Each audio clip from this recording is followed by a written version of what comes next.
এই বাগানে একদিন একটা ক্যাকটাসকে রাখা হলো। নতুন জায়গায় এসে সে দেখলো একটি ড্যান্ডেলিয়ন আর একটা সূর্যমুখী ফুল। তাদের দেখে ক্যাকটাস খুবই খুশি হলো। সে তখন ভাবলো যে তাদের সাথে বন্ধু হবে, কিন্তু যখন তারা ক্যাকটাসের শরীর ভর্তি কাঁটা দেখলো তখন তারা ভয় পেয়ে চিৎকার করে উঠলো। ড্যান্ডেলিয়ন তখন কেঁদে ফেললো আর সূর্যমুখী তখন রাগ করে বললো যে তুমি এখান থেকে চলে যাও। ক্যাকটাস তখন খুবই কষ্ট পেল, সে তখন চুপচাপ দূরে সরে গেল।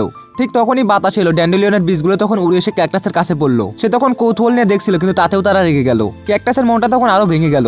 পরের দিন সে ভাবলো যে আমার কাটার জন্যই হয়তো কেউ আমাকে পছন্দ করে না, তাই সে তখন নিজের কাঁটাগুলোকে তুলে ফেলতে লাগলো, কিন্তু তাতেও কেউ তাকে গ্রহণ করলো না। দুঃখে ক্যাকটাস তখন একা একা বসে কাঁদতে লাগলো।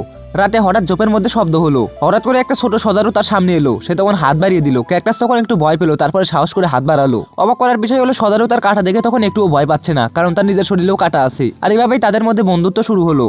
তারা তখন একসাথে খেলতে লাগলো। একদিন সজারু একটা বেলুন দিল, ক্যাকটাস ধরতেই তখন বেলুনটা ফেটে গেল, কিন্তু সজারু তখন রাগ করলো না, বরং হেসে ফাটা বেলুনটা মাথায় টুপি বানিয়ে নিল।